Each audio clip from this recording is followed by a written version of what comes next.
बिस्मिल्लाहिर्रहमानिर्रहीम। अस्सलाम वालेकुम बच्चों। जी बेटा, आज हमने अपनी एक्सरसाइज 12.2 स्टार्ट करनी है।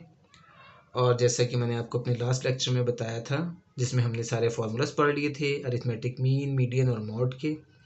और अरिथमेटिक मीन के भी दो फार्मूलाज थे, एक डायरेक्ट मेथड से करने वाला, एक शॉर्टकट मेथड से करने वाला। फिर डायरेक्ट मेथड के भी दो फार्मूलाज थे, एक अनग्रुप डाटा, एक ग्रुप डाटा। इसी तरह से शॉर्टकट के भी दो फार्मूलाज थे, अनग्रुप डाटा और ग्रुप डाटा। फिर मीडियन के भी दो फार्मूलाज थे, अनग्रुप डाटा और ग्रुप डाटा। और मॉड का सिंपल एक ही फार्मूला था, ग्रुप डाटा वाला। मॉड का अनग्रुप डाटा नहीं होता है क्वेश्चन, लेकिन फार्मूला नहीं होता। ठीक है, तो वो जब हम क्वेश्चन करेंगे तो बता दूंगा। अब हम आते हैं अपनी एक्सरसाइज के ऊपर। हमारी एक्सरसाइज का क्वेश्चन नंबर 12.2 का क्वेश्चन नंबर 1 है, find the arithmetic mean in each of the following. अब आपको ये 4 पार्ट दिए हुए हैं, इनमें से 2 पार्ट मैंने आपको करवाए हैं, बाकी दोनों भी सिंपल से हैं। और ये अनग्रुप डाटा है आपके पास, जो मैंने आपको बताया था कि अनग्रुप डाटा वो होता है जिसमें कि एफ नहीं होता। अब जैसे ये क्वेश्चन दिया हुआ है, ये डाटा दिया हुआ है आपको, ये सारी वैल्यूज, ये आपका डाटा है, तो ज़ाहिर है ये एक्स ही दिया हुआ है आपको, अनग्रुप डाटा है ये, इसलिए एफ नहीं है इसमें। ठीक है, अब इसको करने का सिंपल सा तरीका जो हमने पीछे सीखा था, मैंने आपको एग्जांपल भी दिखा दी थी कि आपका अरिथमेटिक मीन का फॉर्मूला क्या होता है, x bar is equal to sigma x over n. X ये सारी वैल्यूज है, इन सबको जमा कर लेंगे, ऐड कर लेंगे, तो इसको हम कहते हैं सिग्मा। तो हमने यूँ लिख दिया 4 + 6 + 10 + 12 + 15 + 20 + 25 + 28 + 30 डिवाइडेड बाय क्या किया, जो नंबर ऑफ वैल्यूज हैं 1 2 3 4 5 6 7 8 9, 9 से डिवाइड कर दिया। इन सबको ऐड किया हमने, 150 आ गया, 150 ओवर 9 किया, तो ये हमारे पास 16.66 यानी 67 बन जाता है। ठीक है, 16.67 हमारा आंसर आ गया। ये एक्स बार यानी कि अरिथमेटिक मीन का आंसर आ गया 16.67।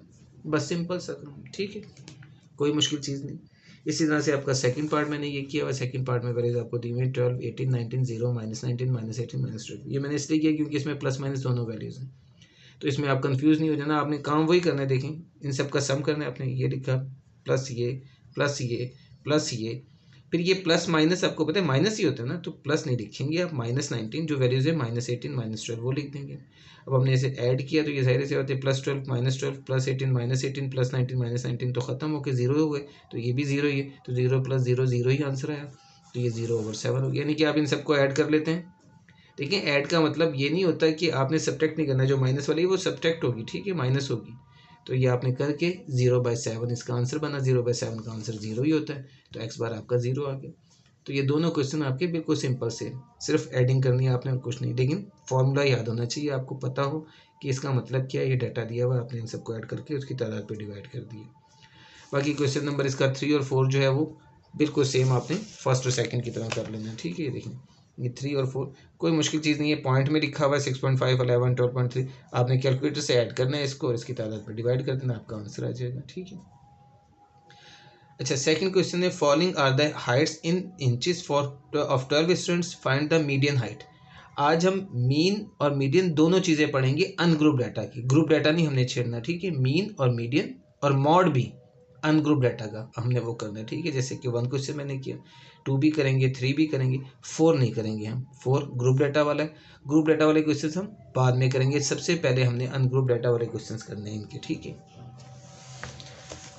तो क्वेश्चन नंबर 2 पे हम आते हैं। मीडियन हमने निकालना है, ये भी मैंने आपको एग्जांपल करके दिखाई थी मीडियन की भी। ठीक है, उसी तरह से हमने करना है। ये आपको वैल्यूज़ दी हुई हैं, यानी आपका डाटा ये है। आपने सबसे पहले इसको अरेंज करना है, जो मैंने आपको बताया था, अरे लिखा और अरेंज किया। सबसे छोटी से हमने शुरू करना है, असेंडिंग ऑर्डर में 51 52 53 54 55 56 57 58 60 61 62 63 ऐसे लिख दिया हमने। ठीक है, ये आपकी सारी वैल्यूज़ आ चुकी हैं। अब हमने क्या किया, मीडियन का फॉर्मूला लिखा, एक्स बार, ये आपको मैंने बताया था, ये हमने मद डालना होता है, और जो अलिफ मद्दा वाला होता है, ठीक है, वो इसका मतलब मीडियन होता है। चाहे आप इस तरह लिखें, चाहे ये मीडियन लिख दें, कोई मसला नहीं। फॉर्मूला था n+1/2 वैल्यू, और इसमें मैंने आपको बताया था लास्ट लेक्चर में कि अगर हमारे पास ये जो डाटा दिया हुआ वैल्यूज़ हैं, अगर ये इवन नंबर में है तो उसको करने के तरीके में थोड़ा सा चेंज होता है, अगर ऑड में है तो उसका चेंज है। ऑड बिल्कुल आसानी से आंसर निकल आता है, इवन में हमें थोड़ी सी तकलीफ उठानी पड़ती है। ठीक है, अब चूंकि ये इवन है तो वो तकलीफ हम उठाएंगे। तो खैर, ये आ गया n12 आ गया +1/2 वैल्यू। 12 + 1 क्या हो गया 13, तो 13/2 हमने लिखा। 13/2 वैल्यू, 13/2 का मतलब आ गया 6.5 वैल्यू। अब 6.5 वैल्यू मैंने आपको लास्ट लेक्चर में बहुत अच्छी तरह से बताया था कि इसका मतलब क्या है कि छठी और सातवीं वैल्यूज का मिड, यानी छठी और सातवीं वैल्यू को ऐड करके 2 पे डिवाइड। अब देखिए यहाँ पे छठी और सातवीं वैल्यू कौन सी है हमारे पास, 1 2 3 4 5 6, 6 ये और सातवीं ये, तो इन दोनों को हमने ऐड करना है और 2 पे डिवाइड कर देना है, तो हमें 6.5 वैल्यू मिल जाएगी अपनी। मैंने आपको सिखाया था कि 6.5 का मतलब ये नहीं कि ये आपका मीडियन है, ये आंसर नहीं है, बल्कि ये हमें बताएगा कि इस डाटा में से मीडियन कौन सा है, छठी वैल्यू है, पाँचवीं है, चौथी है, तीसरी है, सातवीं है, कौन सी है, ये 6.5 है, 4.5 है, 3.5 है, तो वो 3.5 या 4.5 है, उसे निकालने का तरीका मैंने आपको बताया था कि 6.5 का मतलब है छठी value, sixth value plus seventh value over 2। जो मैंने आपसे कहा था, आप चाहें तो फॉर्मूला लिख सकते हैं, यानी इसके बाद आप चाहें तो ये फॉर्मूला लिखें और उसके बाद आपने फिर इनकी वैल्यू लिखी, यानी सिक्स्थ वैल्यू ये प्लस सेवन्थ वैल्यू ये ओवर 2। ठीक है जी, 56 प्लस 57 ओवर 2 आपने किया, 113 ओवर 2, तो इसका आंसर आ गया 56.5 और इंचेस था तो हमने इंचेस लिख दिया, ये आपका मीडियन आ गया। ठीक है, अगर यहाँ पे आपके पास 11 वैल्यूज होती हैं तो 11 प्लस 1 2 आता, यानी कि 12 ओवर 2 आता, फिर सिक्स वैल्यू आती, सिक्स वैल्यू का मतलब था सिर्फ और सिर्फ 56, तो 56 आपका आंसर आ जाता है फिर मीडियन। ठीक है, तो खैर ये हमारा आंसर आ गया इसमें। अब हम आ जाते हैं क्वेश्चन नंबर 3 में। क्वेश्चन नंबर 3 में हमसे कहते हैं following are the earnings in rupees of 10 workers, arithmetic mean, median, mode, तीनों चीज़ें हमने निकालनी है इसमें। ठीक है, अरिथमेटिक मीन भी निकालना है, मीडियन भी निकालना है और मॉड भी निकालना है। अब देखिए अरिथमेटिक मीन का सिंपल सा तरीका, ये सारी वैल्यूज़ हैं, ना अरेंज करने की हमें ज़रूरत होती है अरिथमेटिक मीन में, सीधा सीधा हमने इन सबको लिखा ऐड करके, सम की सूरत में लिख दिया, सारी वैल्यूज है, ये 90 प्लस 95, ये लास्ट वाली भी प्लस 90 लिखी हुई। ठीक है, जो उसमें यहाँ पे ख़राब हो गई है। ठीक है, प्लस 90 है ये ओवर 10, ये आपने किया, अब इन सबको आपने ऐड किया तो 921 ओवर 10 आ गया। अच्छा, दूसरी बात ये देखें, ये ऐड वैड करने में मेरे से अगर कोई गलती हो गई हो तो उसको आप मुझे माफ़ कीजिएगा, क्योंकि उसमें ऐड करने का कोई ऐसा इशू नहीं है, वो सिंपल आपने कैलकुलेटर से करना है। मैंने शायद कैलकुलेटर के बगैर किया हो तो वो मैंने इसको लिखा हुआ 921 ओवर 10, सिंपल मेथड आपको बताना मकसद है। ये आपके पास 921 ओवर 10 आया, इसका आंसर 92.1 आ गया, तो ये आपका अरिथमेटिक मीन आ गया 92.1। ठीक है, अब हम आते हैं मीडियन के ऊपर। तो मीडियन जब निकालना है आपने, तो आपने सबसे पहले इसको बेटा अरे करना है, ये याद रखना है आपने, क्वेश्चन में ये चीज़ भूलनी नहीं है कि अरेंज करना बहुत ज़रूरी है। अगर हमने अरेंज नहीं किया तो हमारे क्वेश्चन का बिल्कुल बेड़ा गर्क हो जाएगा। ठीक है, तो ये अरेंज किया हमने असेंडिंग ऑर्डर में, 70 72 ये सारी चीज़ें लिख दी जो हमने पीछे क्वेश्चन में भी मैंने आपको समझाया, वो लिख के अब हमने लिखा n+1 ओवर 2th वैल्यू। अब n फिर 10 आ गया तो मैंने 10+1 ओवर 2th वैल्यू लिखा, जिसका आंसर 11 आया। 11 ओवर 2, 11 ओवर 2 होता है 5.5 वैल्यू आ गया, 5.5 यानी आंसर है तो 5.5 वैल्यू, तो इसका मतलब क्या है, पाँचवीं वैल्यू प्लस छठी वैल्यू ओवर 2, तो फिफ्थ वैल्यू थी 90 और सिक्स्थ वैल्यू भी 90 है। देखें यहाँ पे आपको नजर आएगा 1 2 3 4 5 6, अब दोनों सेम है तो 90 90 साथ ही लिखे जाएंगे ना, फिर 95 95 फिर 115 फिर 125। ठीक है ना, तो खैर ये आपकी पाँचवीं और छठी वैल्यू दोनों सेम थी, तो मैंने 90 प्लस 90 लिखा यहाँ पे। ठीक है, 90 प्लस 90 ओवर 2, 90 प्लस 90 180 होता है, 180 ओवर 2 90 ही आ गया, तो ये आपका मीडियन 90 आ गया। ठीक है, ये हो गया सिंपल। अब तीसरी चीज़ है मॉड, उसने पूछा। अब मॉड का मैंने आपको कोई फॉर्मूला नहीं बताया था, मैंने आपसे कहा था कि अनग्रुप डाटा का मॉड का कोई फॉर्मूला नहीं होता, और वाकई नहीं होता। तो मॉड कैसे निकलेगा, उसके लिए सिंपल सा काम ये होता है, देखें ये जो डाटा दिया हुआ है इसमें हमने देखना होता है कि मोस्ट फ्रीक्वेंट वैल्यू कौन सी है। मोस्ट फ्रीक्वेंट वैल्यू मतलब कौन सी वैल्यू है जो ज़्यादा दफ़ा आई हुई है, जैसे 70 एक बार, 72 एक बार, 81 एक बार, 88 एक बार, 90 दो बार, 95 भी दो बार आ गया, बाकी ये दोनों भी एक एक बार आएंगे। अब ये दो वैल्यूज हैं जो दो दो बार आई हुई हैं और ज़्यादा दफ़ा भी यही है, यानी बाकी सब एक एक बार आएंगे, दो बार है। तो अब आपका मॉड क्या होगा, 90 भी मॉड होगा और 95 भी मॉड होगा, यानी कि हमने यूँ लिख देना है mode is equal to 90 and 95, and का लफ्ज़ लिख के या कॉमा डाल के 90 एंड 95। ये नहीं आपसे कह रहा कि मैं आपने 90 90 लिख देना है या 95 95 लिख देना है, यानी 90 आपका मॉड है और 95 आपका मॉड है, दोनों हैं।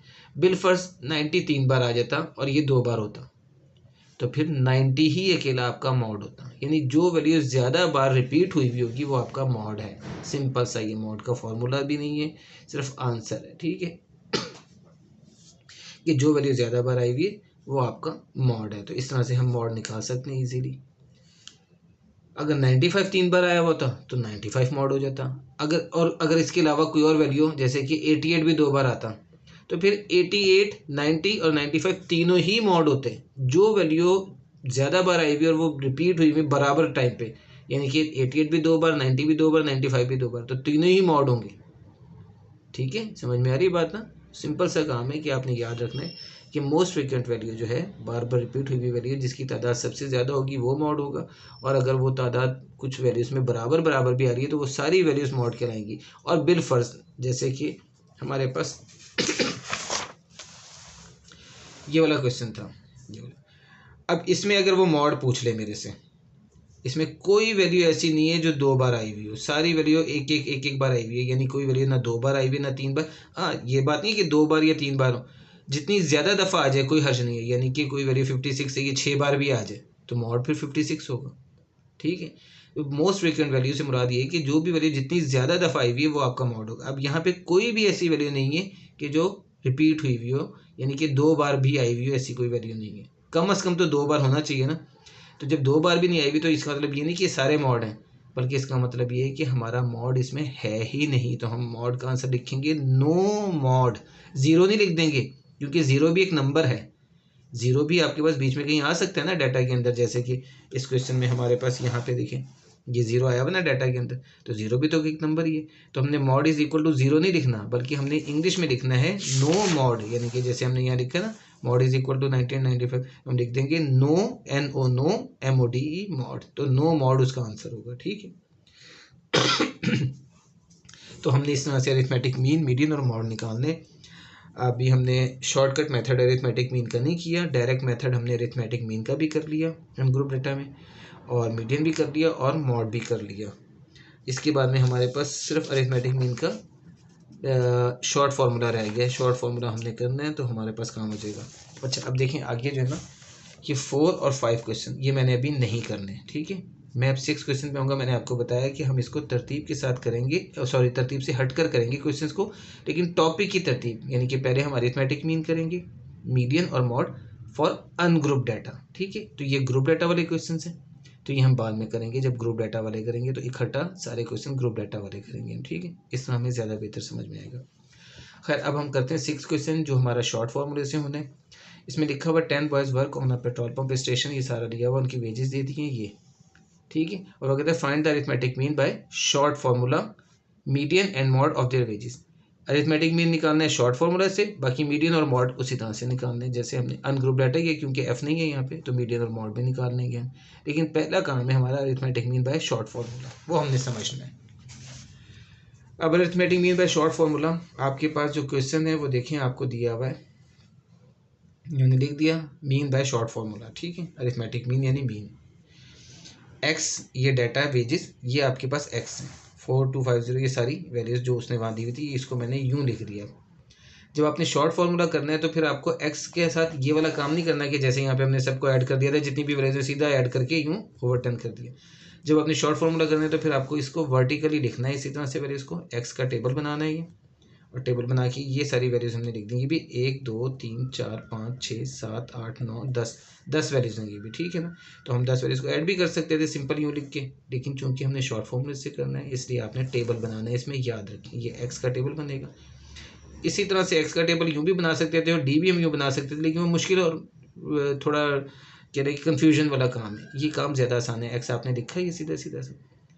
अब इस एक्स की मदद से मैंने आपको जब क्वेश्चन समझाया था फॉर्मूला इसका शॉर्ट फॉर्मूला, तो मैंने आपको बताया था कि बगैर एक्स के डी नहीं निकल सकता। एक्स होगा तो डी निकलेगा, क्योंकि डी का फॉर्मूला है X minus A, D is equal to x minus A. ये हमने पिछले लेक्चर में पढ़ लिया है कि डी इज इक्वल टू क्या होता है, एक्स माइनस ए। एक्स ये वैल्यूज हैं और ए आर्बिट्री वैल्यू। मैंने आपसे कहा था कोई भी नंबर हम ले सकते हैं अपनी मर्जी का, कोई भी नंबर, वो चाहे इस डाटा के अंदर से लें चाहे इसके बाहर से लें, कोई भी अपनी मर्जी का नंबर ले सकते हैं। ठीक है, तो वो लें हम इसके करीब करीब का, देखें 4250 यहाँ पे यानी कि वैल्यूज कैसी है, 4250 4350 4400। आप यहाँ पे एक 10 ले लें या 100 ले लें तो क्वेश्चन गलत नहीं होगा, लेकिन उसका फ़ायदा नहीं होगा हमें ज़्यादा। हम ऐसा नंबर लें ताकि ना, देखें ये दरअसल शॉर्ट फॉर्मूले का मतलब ये होता है कि ये जो इतनी बड़ी बड़ी एक्स की वैल्यूज़ आ रही हैं ये ज़रा कन्वर्ट होकर देखिए छोटी वैल्यूज़ के अंदर सारा डी के अंदर जब आया तो छोटी वैल्यूज में कन्वर्ट हो गई सारी चीज़ें, ठीक है ना, छोटी छोटी वैल्यूज बन गई हैं। तो इसको इसलिए हम शॉर्ट फॉर्मूला कहते हैं कि वैल्यूज बड़ी वैल्यूज को हम छोटी वैल्यूज में कन्वर्ट कर दें तो वो शॉर्ट फॉर्मूला बन जाता है। तो इसलिए हमने यहाँ पे ए क्या लिया है 4300, यानी कि 4250, 4350, 4400, तो मैंने करीब की वैल्यू ले ली 4300 करके, हालांकि ये इधर है भी मौजूद। ये आप जब क्वेश्चन करो आप बेशक इसका 4250 ले लो या 4200 ले लो या 4100 ले लो या 4000 ले लो या 4600 ले लो, ये आपकी मर्जी है, आंसर सेम ही निकलेगा, ठीक है। तो खैर अब हमने ये फॉर्मूला लिखा d is equal to x minus 4300। ये मैंने आपको समझाने के लिए ऊपर लिखा है x माइनस ए, क्योंकि ये फॉर्मूला आपने याद कर लिया है पीछे, मैं आपको बता चुका हूँ, तो ये आपको याद होना चाहिए। तो x माइनस ए मीन जो आपने वैल्यू लिखी वो आपने यहाँ लिख देंगे, d is equal to x minus, यहाँ पे a नहीं लिखना आपने, यहाँ पे आपने वो वैल्यू लिखनी है, ठीक है, ताकि आप यहाँ पे वो माइनस कर करके बता सकें, दिखा सकें। x माइनस 4300 लिखा आपने। अब ये कैसे निकालना है, ये पहली x की वैल्यू, इसको माइनस किया 4300 से, ये उसका आंसर आ गया, माइनस में आया या प्लस में आया, सो ऑन, जो मर्जी आ गया, 4250 माइनस 4300 माइनस 50, ये आंसर आ गया। फिर ये दूसरी वैल्यू 4350 माइनस 4300 किया हमने, तो 50 आंसर आ गया, यानी कि 4350 में से हमने 43 माइनस किया 100, तो 50 आंसर आ गया, वो हमने लिख दिया यहाँ। अब इसको यूँ लिखने की हमें ज़रूरत नहीं है, बार बार हम कि ये लिख के दिखाएं, ये माइनस ये इज इक्वल टू ये, फिर ये माइनस ये इज इक्वल टू ये हमें करके दिखाने की जरूरत नहीं। कैलकुलेटर से हम सीधा सीधा माइनस करें और ये आंसर यहाँ लिखते जाएं, ठीक है। मैंने आपको एग्जाम्पलरी शो उसकी दिखाई है शक्ल की, ये आपकी एग्जाम्पल के तौर पर कि हम यूँ करते हैं इसको माइनस और ये आंसर आ जाता है। इसी तरह से 4400 में से 4300 माइनस किया तो 100 आ गया, फिर 4250 में से ये माइनस किया तो माइनस 50 आ गया, फिर 4350 में से ये माइनस किया तो 50 आ गया, फिर 4410 में से 4300 माइनस किया तो 110 आ गया। तो इसी तरह से ये सारे आंसर 4300 में से 4300 माइनस हुआ तो 0 आ गया, फिर 4500 में से 43 माइनस हुआ तो 200 आ गया, 4390 में से 4300 माइनस हुआ तो 90 आ गया, ये सारा कुछ आ गया। ये अब जो आया आपके पास ये सारा का सारा आपका डी है, ये डी आ गया आपके पास, ठीक है। अब चूंकि फॉर्मूला हमारा क्या है a plus summation D over n, ये हमने याद रखना है, फॉर्मूला हमें याद होगा ये तभी मैं डी निकालूंगा ना, अगर मुझे फॉर्मूला ही नहीं आता तो मुझे क्या पता यहाँ पे क्या निकालना है। तो इसलिए बेहतर तरीका, सबसे इंपॉर्टेंट चीज़ पहले फॉर्मूला याद करना, जो मैंने आपको लास्ट लेक्चर में बताया था कि पहले हम फॉर्मूलाज याद करेंगे। तो खैर डी आ गया आपके पास सारा, तो अब हम समेशन डी निकालेंगे, समेशन का मतलब वही ऐड करना होता है, तो समेशन मीन कि हमने इन सब वैल्यूज़ को ऐड कर लिया, -50 + 50 100 - 50, मतलब ये देखें ये 0 हो गया, ये 100 आया, 100 - 50 50 हो गया, 50 + 50 100, ये 210, ये 410, ये 610 और ये 90 700, ये मैंने ज़बानी कर दिया बगैर कैलकुलेटर के, 700 आपका समेशन डी आ गया। जैसे समेशन एक्स होता था यानी कि ये जो आप ऐड करते थे ये सारा समेशन एक्स होता था, 921 जैसे आया था समेशन एक्स था, इसी तरह से समेशन डी आ गया आपका 700, ये 700 लिख दिया समेशन डी, ये मैंने लिख दिया here a is equal to 4300। हालांकि कोई ज़रूरत नहीं है लिखने की, क्योंकि मैं यहाँ बता चुका हूँ, ये मैंने लिखा हुआ है यहाँ पे x माइनस ए 4300 लिखा हुआ है मैंने। आप चाहें तो ऊपर भी मेंशन कर सकते हैं let a is equal to 4300, लेकिन इसकी कोई ज़रूरत नहीं, आप यहाँ लिखें बस, ठीक है, बहुत है, ये सिर्फ आपको दिखाने के लिए समझाने के लिए मैंने लिख दिया ए इज इक्वल टू 4300।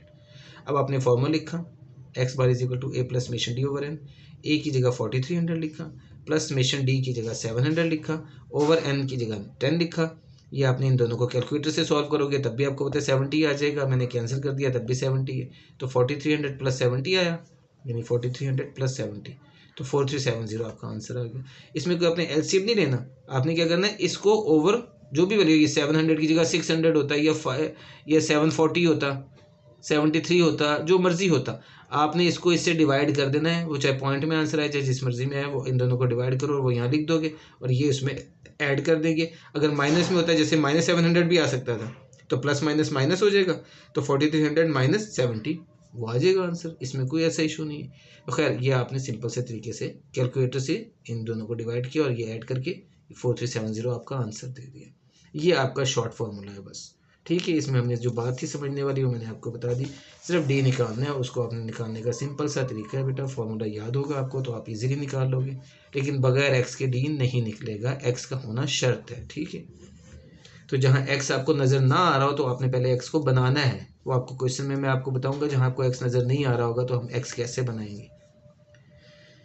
तो खैर इस तरह से हमारा ये arithmetic mean by short formula हो जाता है। ठीक है, अब हम मीडियन और मॉड की बात कर लेते हैं। मीडियन और मॉड के लिए हमें कोई काम नहीं करना, वही वाली पुरानी चीज़, जो नया काम कोई नहीं है। नहीं, जैसे हमने अभी क्वेश्चन किए, सबसे पहले मीडियन निकालना है, उसके लिए हमने वैल्यू को अरे किया, ये तरतीब से लिखा हमने, पहले 4250, फिर 4250, फिर 4300, फिर 4350, फिर 4350, 4390, ये सारी वैल्यूज लिख दी हैं। अब हमने मीडियन का फॉर्मूला लिखा n+1/2 वैल्यू। अब n+1 यानी n है 10, तो 10 + 1 10 × 1 11, 11/2, 11/2 जो कि 5.5 वैल्यू। 5.5 का मतलब वही जो मैंने आपको अभी बताया था, 1 2 3 4 5 और ये छठी वैल्यू। 5.5 का मतलब है पाँचवीं और छठी वैल्यू को ऐड किया और 2 पे डिवाइड कर दिया, तो वही मैंने काम किया। 4350 + 4390/2, 8740 इन दोनों को ऐड करके आ गया /2, तो जिसका आंसर आ गया 4370। तो 4370 आपका मीडियन आ गया। ठीक है, अभी हम कर चुके क्वेश्चन सेम वैसे ही, और उसके बाद में हम मॉड बता देते हैं। मॉड में अब हमने देखना है नंबर ऑफ वैल्यूज कितनी दफ़ा आई हैं। 4250 एक दफ़ा, 2 दफ़ा, 4300 एक दफ़ा, 4350 एक दफ़ा, फिर ये 2 दफ़ा, यानी ये भी 2 दफ़ा आ गया, 4250 भी 2 दफ़ा आ गया, बाकी कोई वैल्यू भी रिपीट नहीं हुई। 4500 भी, सॉरी 4500 भी 2 दफ़ा आ गया। तो देखिए मॉड हमारे तीनों होंगे, ये लिखना है मैंने यहाँ पे मॉड 4250, 4350 एंड 4500, ये तीनों ही मॉड हैं फिर मेरे। ठीक है, चाहे आप कॉमा डाल करके तीनों लिख दें, मैंने यहाँ एंड लिख दिया था, एंड शुरू में तो नहीं होगा, अब 2 वैल्यूज़ नहीं है ना, 3 है, तो ये और ये। ठीक है, तो ये तीनों ही मॉड हैं हमारे पास। अब इसमें वही वाली बात कि अगर ये वैल्यू 3 दफ़ा आ जाती तो सिर्फ ये मॉड होता, अगर ये 3 दफ़ा आ जाती तो सिर्फ ये मॉड होता, ये 4 दफ़ा आ जाती तो सिर्फ ये मॉड होता, ये 3 दफ़ा आती तब भी यही मॉड होता, 5 दफ़ा आती तब भी यही मॉड होता। लेकिन चूंकि सारी वैल्यूज़ तीनों वैल्यूज़ हैं 2-2 बार आई हुई, तो तीनों ही वैल्यूज़ मॉड है हमारा। ठीक है, तो ये हमारा क्वेश्चन नंबर 6 हो गया है, और हमने अनग्रुप डाटा की सारी टाइप्स आज पढ़नी है, अरिथमेटिक मीन भी, मीडियन भी, मॉड भी, और अरिथमेटिक मीन के दोनों टाइप्स, शॉर्ट फार्मूला भी और डायरेक्ट मेथड भी। ठीक है, ये हमारा आज का काम था, और आज का लेक्चर हमारा यहीं पे ख़त्म होता है। मुझे दीजिए इजाज़त, अल्लाह हाफिज़।